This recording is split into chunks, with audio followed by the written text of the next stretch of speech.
signals that shock will be delivered after a couple seconds. The rat learns to jump to avoid the shock. So the light comes on, that signals that a shock is coming, the rat will learn to jump to the other side to avoid it. And then this light could come on and it learns to jump back. You can have two people playing ping pong with the rat, one turning on the light on his side and turning on the light on the other side. This is the avoidance paradigm.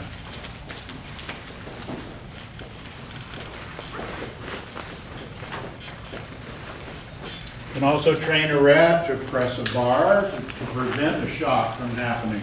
So the light comes on, the rat presses the bar, that prevents the shock. Or to turn it off. So the light comes on and the shock at the same time. The rats can be trained to press a bar to turn off the shock. Those would be negative reinforcers. What's the difference between a negative reinforcer and a punishment? Well, let me give you the classic experiment on punishments.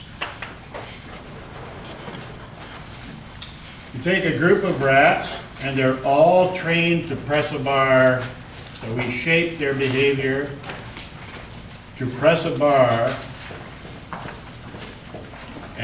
which provides food as a reinforcer. And we described how you do that in the Skinner box. You can train rats to press a bar, you shape their behavior, get them to press the bar to deliver food. Then the rats are randomly assigned to two conditions, one of two conditions. One group is going to get punishment. The other group is going to get extinction. Extinction means that when they press a bar, there is no food. So these animals press the bar and no food. Punishment condition, they get a shock and no food.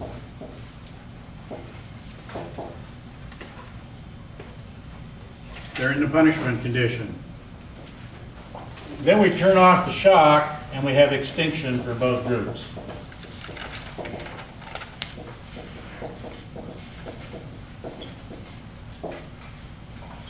So the independent variable is punishment versus control, punishment versus extinction only.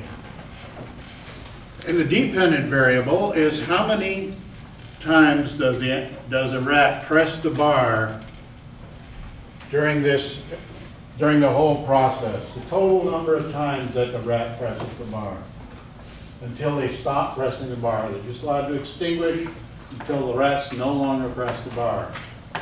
And you add up the total number of responses. I'll give you just numbers here, hypothetical, to show you the basic result is that there wasn't any difference between punishment and pure extinction. And from this, the behaviorist said, well, negative reinforcement works. The animal will learn a response to avoid a negative reinforcer like shock, but punishment does not work. Punishment plus extinction is no better than extinction alone. And so behaviorists tend to avoid, because they're not really clear, like many students in here, what's the difference again? A shock could be a negative reinforcer, or a shock could be a punishment. They're not really clear on that, so they avoid shocks and negative reinforcers. Some of them complain, because they picked up this result, some of them complain about Cesar Millan, who uses negative reinforcement, which works, and they claim that his methods won't work. Now, Cesar Millan, of course, is the guy, the dog whisperer. He's on the National Geographic Wild Channel. If you have reinforced your dog for doing inappropriate behavior, like biting or barking or other things that you didn't want the dog to do, if you give it food when it does those things, you're reinforcing it for a behavior you don't want. Unwanted behaviors that have been reinforced gets hard, especially if they've been partially reinforced. It's very difficult to extinguish them.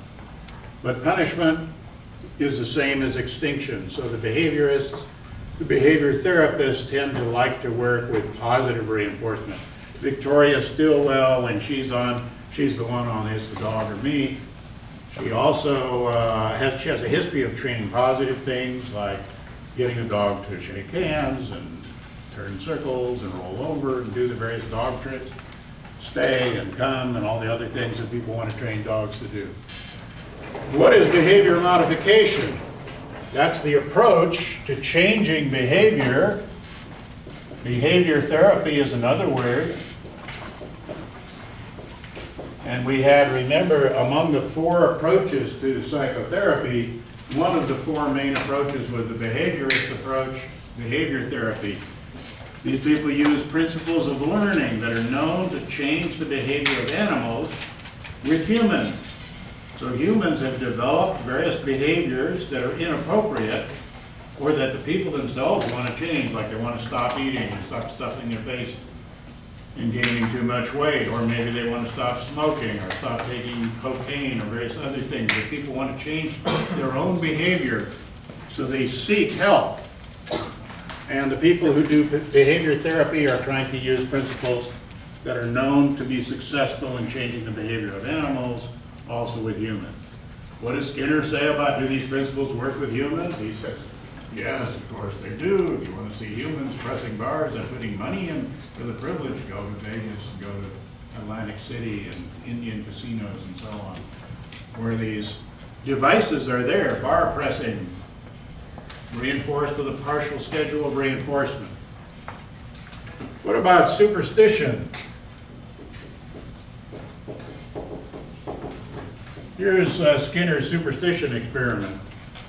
He sets up 7 pigeons in 7 Skinner boxes and a computer system. And the computer system is going to reinforce by click and pellet appears, totally random.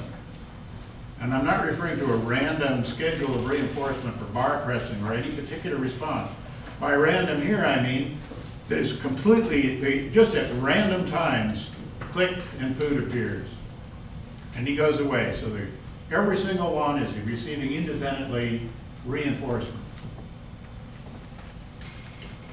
He comes back the next day. This pigeon, it's turned into one corner and it's going and then pecking in the corner. Pecks in the corner. This pigeon is turning circles. This pigeon over here is pecking up at the roof, up at the ceiling. Each bird is doing something different. Why? Because they were reinforced at random times. And whatever they happened to be doing at that time was reinforced, so they persist now in doing that behavior. And it's being partially reinforced, because every once in a while, if they keep doing that behavior, eventually, click, just at random times, they get reinforced. Do humans have superstitions? Anybody ever go to a bingo parlor where they're playing bingo and look at the little things that people put out there? Little dolls and makeups and funny little things, so people are looking at each other like, yeah. With things that, do people bring certain flags and wear shirts during their game, their football team playing their games? Do some baseball players or basketball players stop changing their socks when the team is winning? Yeah, those socks will stand up on their own, you know, that until the team loses. You know, I can have some pretty raunchy socks at one point this season. So superstition is the reinforcement of just random behaviors that gets partially reinforced, so people will repeat those things. They will bring the little Cupid doll or the lipstick or whatever it was that they had with them when they won bingo, and they're now collecting a whole lot of items that are supposedly, you know, rabbit's feet and other little lucky things that people have. Some people would do odd things like do the laundry when their football team is playing. At least they get the laundry done. How about learned helplessness? Look at that. There's an insect there, I guess. I don't know, what is that? Maybe with dust. Oh, it's just dust flapping in the wind. Maybe. Maybe. That sounds like a line for our country western song, with just dust flapping in the wind. All right. We've got learned helplessness.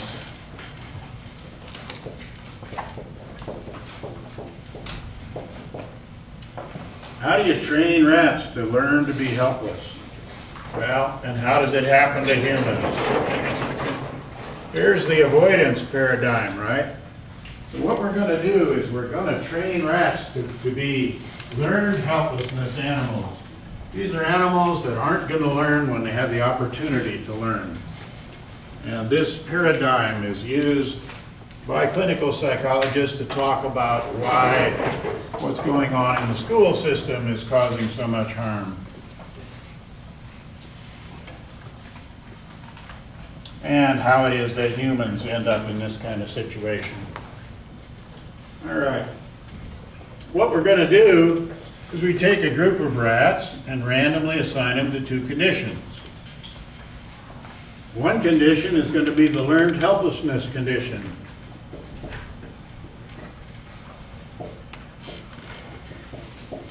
These are going to be trained to be helpless. How do we do that?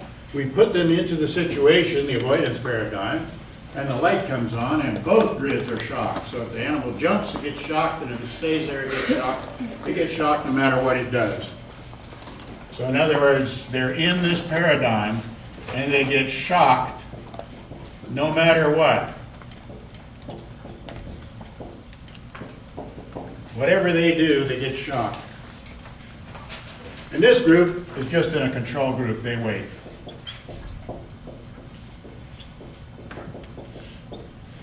So nothing particular happens to them. We then put them into the avoidance paradigm. So now we bring up the avoidance for both groups. And the dependent variable is how many shocks do the rats get during the avoidance. These animals have no experience in the situation. They come in there and they learn. They only get 10 shocks. They learn pretty quickly to jump. And this group over here ends up getting 1,000 shocks. They don't learn to jump. They just stay there and take it. So what is the key to creating a helpless person or a helpless rat? The reinforcement is independent of the behavior. If you give people reinforcements, either an aversive reinforcement, a negative reinforcement, or a positive reinforcement, and it's independent of behavior, you create helpless creatures that don't learn. They don't learn when it's appropriate to learn. So the key is the reinforcement is independent of the behavior. In a way, superstition is a little bit like that. It's random, and the person behaves, they learn something that is false. So they learn, they have a random reinforcement, they learn to do something that's totally irrelevant, an unwanted behavior. And in the case of learned helplessness, the rats, it's as if they've learned not to learn. They end up getting all the shocks. Now, how does this happen in our school system? You either put a kid in a situation where no matter what they do, they get punished, they can't succeed, or you put them in a situation which they get reinforced no matter what they do. And there are some teachers that think, well, the important thing is to make everybody feel good. So we say, oh, you didn't get anything right, but good, you did it, you tried. And you did it, you got them all right. Good, you got them all right. And you, good. Everybody gets good. Creates people that don't know how to learn. Learned helplessness. Part of the self-esteem movement maybe is creating people that don't know how to learn. You have a lot of students that come in and say, I didn't memorize the equations because I'm helpless. I've learned I can't learn anything. I said, yeah, but do you know what twerking is? Oh, yeah. People know a lot of things. You know how many, what are the names of the days of the week? Oh, yeah. But I can't learn math or formulas or numbers. Well, go ahead and try. You know, people that don't try don't succeed in doing anything. All right, well, let's get back to that one. Any questions about this, about superstition, learned helplessness, how it's a model for clinical dysfunction? How does it happen? Reinforcements are independent of the behavior. You want the reinforcements to be appropriately correlated with the behavior. Now, if you reinforce your dog when it barks you, when it bites you or when it barks, and you don't want a barking dog, or you don't want a biting dog, don't feed it when it bites you or when it barks. That would be like, you know, creating self-esteem. I wanted the dog to know whatever it did, I I give it unconditional love and unconditional food. And I just thought if the dog understood that I love it, no matter what it does, it would engage in good behavior. It would say, oh, you're a good person, I think I'll be good to you. Even when I bite you feed me. The dog's being reinforced for biting. Don't reinforce it for biting if you didn't want the biting. It doesn't understand what you're trying to do. Cesar Millan points this out all the time in his programs. If you've got dogs that have dysfunctional behavior, you should check out the videos. Does it work with humans? Yes. It works with humans too. All right. Formulas for the mean of x. Well, x bar is equal to the sum from I equals 1 to n of x sub I divided by n. What's the formula for the variance? S squared sub x is equal to the sum from I equals 1 to n of x sub I minus x bar quantity squared divided by n. So it's the mean squared error. If you guess, so far you know this. The best thing you can do when you're playing the variance game is guess the mean. Later we'll teach you something where you can do better than that. If you have y that you can use to predict x, you have something that enables you to make prediction. But if you don't have anything, guess the mean. That will minimize the average squared mistake. Well, the average squared mistake in the variance game, if you do the right thing, it's called the variance. It's also called the mean squared error. So those of you who might be taking this in accounting or in business, they have a tendency, in some other areas, they may have a tendency to use the phrase mean squared error in reference to the variance. The standard deviation is the square root of the variance.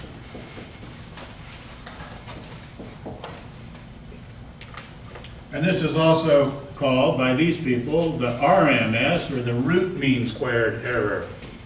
So this is mean squared error. So here's the squared error. And we find the average of it by dividing by n, so it's the mean squared error. The square root of the mean squared error is called the root mean squared error.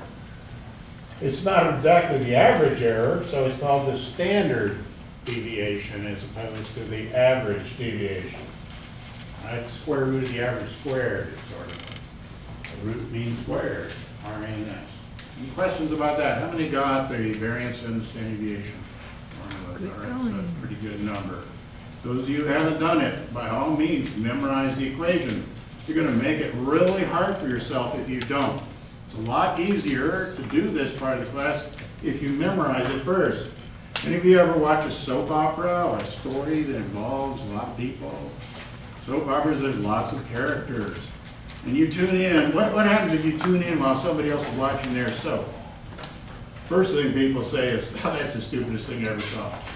They're busy talking to each other, and one of them says, they're standing with their wine glasses at the party, one of them says, I went in to put my coat in the room, in the bedroom over there, and I saw Bob and Janet in bed together. And then the person says, well, who's Bob and Janet? If you don't know who Bob and Janet are, it doesn't mean anything to you. Maybe they're a 2-year-old and a 1-year-old that somebody brought with them in the room with coats. Right? Maybe they're brother and sister, little babies. Or maybe they're brother and sister and they're in their 30s. That's different. Maybe he is her husband's boss, and he's been trying to get a raise. And invited his wife to try to kiss up to the boss, or maybe do more than that. All right, and all the meaning, you don't understand the thing they're talking about, though, unless you know who those characters are. Well, you know, if I'm going to be talking about the mean, or I'm going to talk about the variance and standard deviation, the standard score, the z-scores, and we're going to keep building on this, you need to know the foundations. You need to know who Bob and Ted and Alice and Fred, who all these characters are. You can't follow the story. All right, so there's my rant. By all means, memorize the equation. The standard score of x sub I is z sub x sub I. That's equal to x sub I minus x bar divided by s sub x. And it's particularly handy when we get to normal distribution problems. And I've assigned to you, the next thing to do is to memorize the areas under the standard normal distribution. Here's the assignment, course materials, page 8. Do number 8, depending on how you printed it out. Maybe this is all wrong. It's just number 8 under the stat problem. Memorize that. Do computer assignments number 17, 18, and 21. The review items, you need not turn that in. There's a list of questions there to help you review, and then there's some suggestions what to do, what might be covered on the exam. One of these, there's a question to view a video and then answer the question. This is from the Annenberg channel series on Against All Odds, the first program on statistics. And one of them is a self-scoring quiz, giving you the kind of items you might expect to see on the exam. You can take the quiz and then you can score it. Keep taking the quiz and scoring it till you get 100% and then click the submit button. All right. No email. This does not require email. You're simply submitting it electronically. Instead of sending an email, put the data in a file. All right. So this one doesn't require answers. Take the self-scoring quiz until you get 100% and submit it. Okay. What do you mean by submitting it? Push the button that says submit. All right. Oh, which is smallest and which is greatest, the mean, median, or mode for the distribution of the number of traffic tickets? Well, the distribution of the number of traffic tickets, most people had 0. So that's the mode, that's the smallest one. And it's positively skewed. And in a positively skewed distribution, we know the mean is drawn towards the tail. So the mean is greater than the median. So the biggest one for the distribution of the number of traffic tickets, biggest was the mean, smallest was the mode. Distribution of incomes in the country. Biggest would be the mean, smallest would be the mode. Here's an example distribution of incomes. This was from Huff. And as you know, Callett liked Huff's book so well, he took Huff's picture and he stuck it in his book, even though these incomes are way out of date. Here's a CEO earning $45,000 a year. As you know, the ratio of salaries of CEOs to the average payer has gone up to 435. So that the head of Washington Mutual Bank was paid $44 million for 17 days of work, right before the bank collapsed completely. But they said, boy, he did a great job for 17 days. He deserves that $44 million. These people that crashed our economy, they ran the banks into the ground. I mean, if the government hadn't stepped in to prop them back up, we would have had a depression like the one we had in the 1930s. People would have had 25% unemployment, you know, and the stock market wouldn't have come back to where it was for 20 or 30 years. As we did. Well, at any rate, $45,000 that CEO is making, you know, nowadays you got to multiply it by another 1,000 to make it $1 million or so. But these salaries down here are closer to what people are earning. You got to multiply them only by 10. So you multiply that by 1,000, multiply these by 10. But the distribution has the same shape. If you look at the income distribution in the United States, what is the most common income for anybody in the U.S. of all the people? So each person has an income. What's the distribution of them? What's the most common value? 0. Newborn babies, people in prison, 12-year-olds that aren't employed yet. A lot of people earning 0. Stay-at-home wives. A lot of people that are really sick. Their income is 0. What's the highest income in the United States? Bill Gates, billion. He's making $1 billion a year. He makes money so fast that if he drops a $1,000 bill, he'd be wasting his time to bend over and pick it up. Unlike students here on the campus, you know, they drop a penny, you know, they don't bother picking it up. Faculty members, they come along. Oh.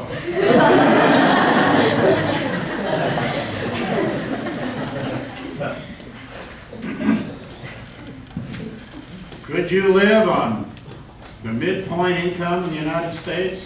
0 and $1 billion. Could you make it on $500 million? That's $500 million. You probably do okay with that. That'd be pretty good, you know. So the midpoint really is the greatest. The mode is the least. But it's positively skewed because you got a lot of scores at the bottom end and a tail way out there. You know, you've got Bill Gates out there and you've got some other folks, the Koch brothers together. The two of them, you add the two together, they're way up there close to Bill Gates. not quite as high as Bill Gates. Got some other, but very few people are way up at that end. We have extreme power, of course, over political events in our country, thanks to some recent changes in the campaign election laws. You know, they're allowed, bribing your congressman is now okay. Money laundering for political reasons seems to be okay. Nobody's being charged with these crimes anymore.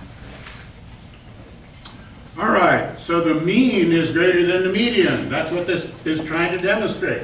What percentage of the people is above the mean? Well, what percentage is above the median? The answer there is always 50%. That's the definition of the median. What percentage is above the mean? Well, in this case, it's just 1, 2, 3, 4 out of 25. If you count this guy, it'd be 20% at or above the mean. Hardly anybody's average these days. Almost nobody earns more than the mean income in the U.S.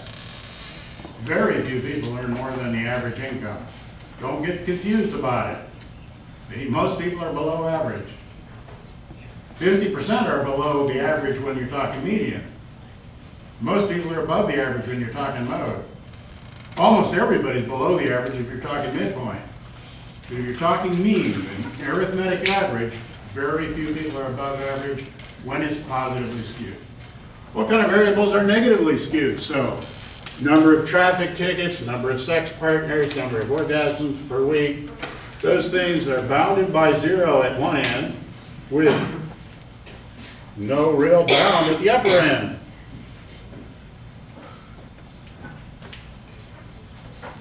Distribution of incomes, bounded by 0. Very few people way up there.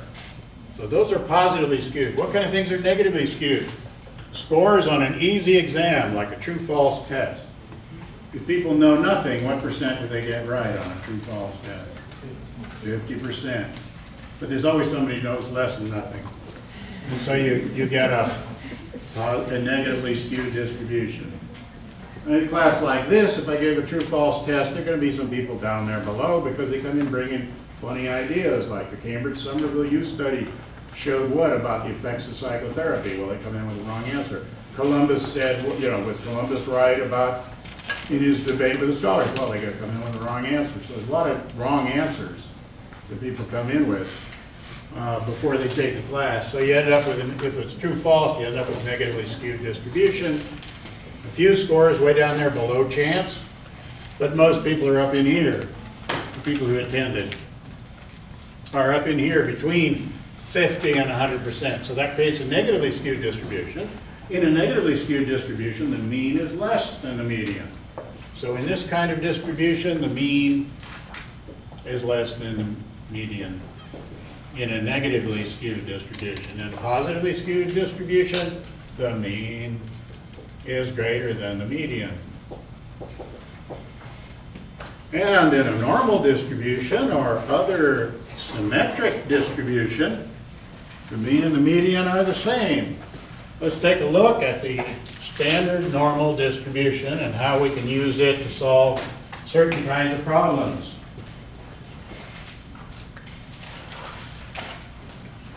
Here's the standard normal distribution.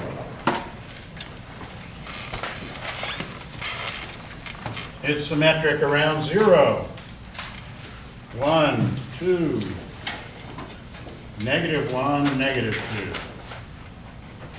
Here's what you should memorize. The areas under the normal curve, yeah, it looks a little lumpy here, but it should be symmetric. My drawing isn't very good, but you got to forgive that. 0.34, about a third of the distribution is between 0 and +1. It's symmetric, so 0.34 is also between 0 and -1. 0.135 between 1 and 2, and 0.025, 2.5%, is 2 standard deviations above the mean or more. 0.135 between -1 and -2, and 0.025 less than -2. Memorize these landmarks for the distribution. And then you can answer normal distribution problems. Well, how do you memorize the areas under the normal curve? You chant them to yourself until you know them. Right? Let's chant the area. Between 0 and 1, 0.34. 0.34. 0.34. It's all together now, right? Between 0 and 1. 0.34. You can do that a little louder. We want the people next door to hear. Between 0 and 1. 0.34. From 1 to 2. 0.135. From 2 to positive infinity. 0.025. From 0 to negative 1. 0.34. From negative 1 to negative 2. 0.135. Negative 2 to negative infinity. 0.135. Now the total of all of it is 1. So that's the percentages or proportions of the area under the normal curve. That means half of it adds to 0.5. So there's 0.5 below the mean and 0.5 above the mean. Half the area is to the left of 0 and half the area is above 0. If you add 0.135 and 0.025, you get 0.16. And this one over here, this is 0.16. And between negative 1 and positive 1, so within 1 standard deviation of the mean, that's 0.34 plus 0.34, that's 0.68. So about 2/3 of the population in a normal distribution is within 1 standard deviation of the mean. And between negative 2 and positive 2, it's 0.95. It's everything except these 0.025s. Now, you already know this because you read Lect and you studied this diagram right here where he's showing you the distribution, the normal distribution. All right, so there's Lect's version. He's referencing the scholastic aptitude test. So let's do the scholastic aptitude test.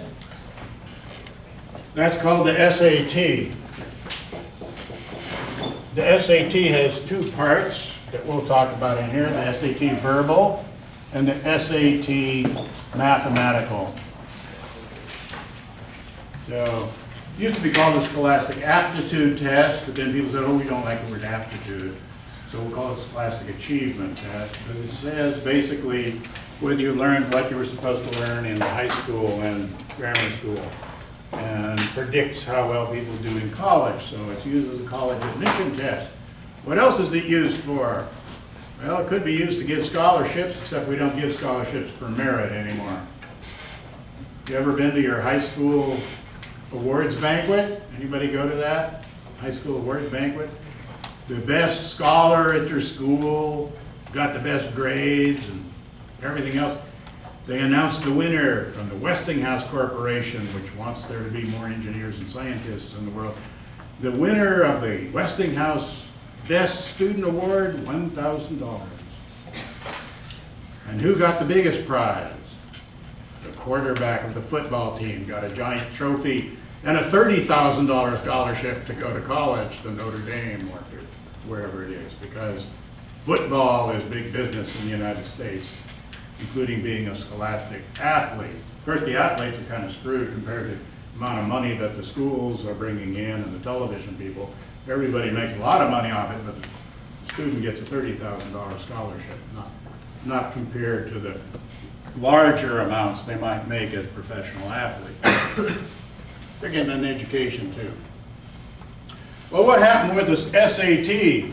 Well, if you're below the 16th percentile on the SAT, they won't let you participate in NCAA sports. That's to prevent getting people that are really way down there on that dimension. Now, as we'll find out later, it turns out that athletes on average are better students than people that aren't athletes. But everybody has the opposite impression because they think, because actually this is true, they will let people in who've got low scores if they're a good athlete. And then creates this impression that, oh, just a dumb jock over there. Dumb jock. All right. So the SAT verbal and the SAT math have a mean of 500 and a standard deviation of 100. All right. What score do you need to have in order to be above the bottom 16%? And so what you do to address these problems is, first thing you do right away is draw your normal curve, and having memorized the areas, you fill in 0.34, 0.135, 0.025. 0.34, 0.135, 0.025. Chant the areas to yourself and memorize these landmarks of the normal distribution. Normal distribution you label at 0, corresponding to a z-score of 0. And these are z-scores, standard scores. A z-score of 0, you put the mean, 500. Then you add one standard deviation.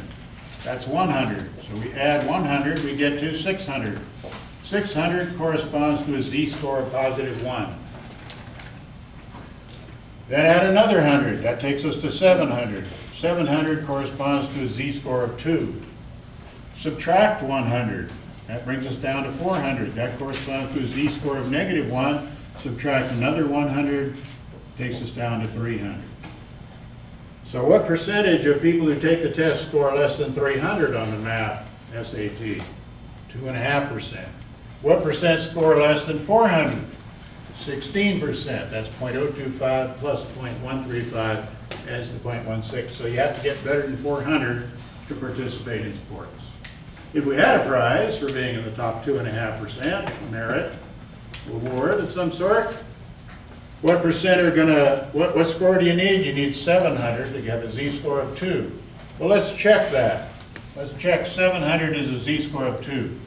The z-score of x sub I is equal to x sub I minus x bar divided by s sub x.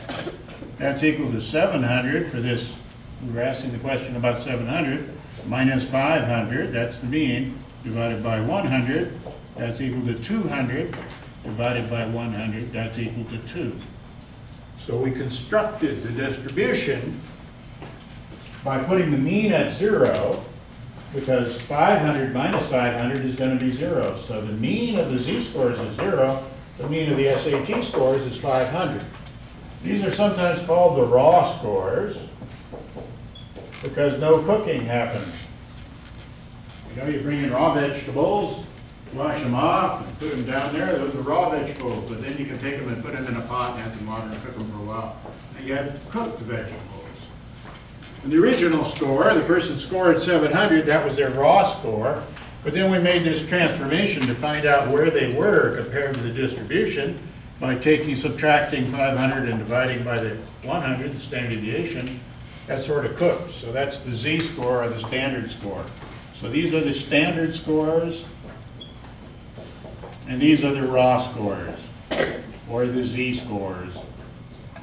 Those are different ways of saying basically the same thing. All right, any questions about the quiz? Any questions about the normal distribution? How do you do normal distribution problems? Let's do some others.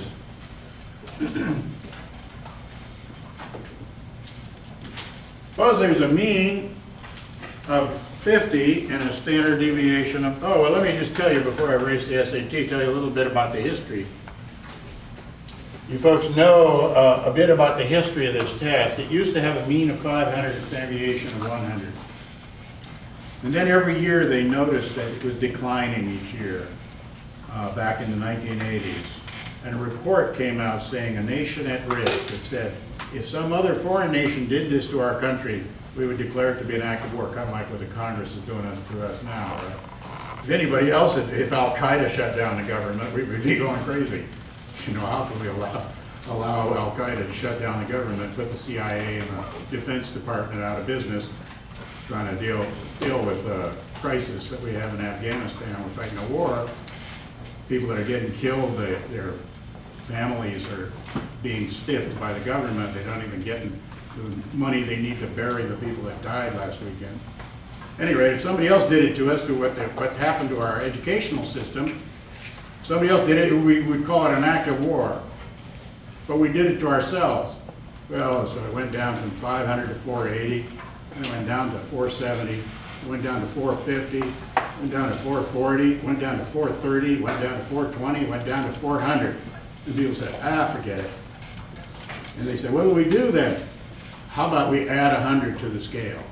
And then we'll feel better because the mean will be 500 again. So that's what they did. So the SAT now is the 500 now, the average person applying to college is like one standard deviation different from what it used to be back in the 80s when the U.S. had the best educational system in the world. as opposed to now we're like number 50, I think, among nations in the world comparing our education system. So the mean of 500, standard deviation of 100 changed, but we fixed it to make ourselves feel better by adding 100 points to it. Any questions about how to calculate a z-score? What's the z-score of 400? It would be 400 minus 500 divided by 100, or negative 1. Any questions about z-scores? You're going to need to do these problems for homework. Problem number 8. Any questions? All right.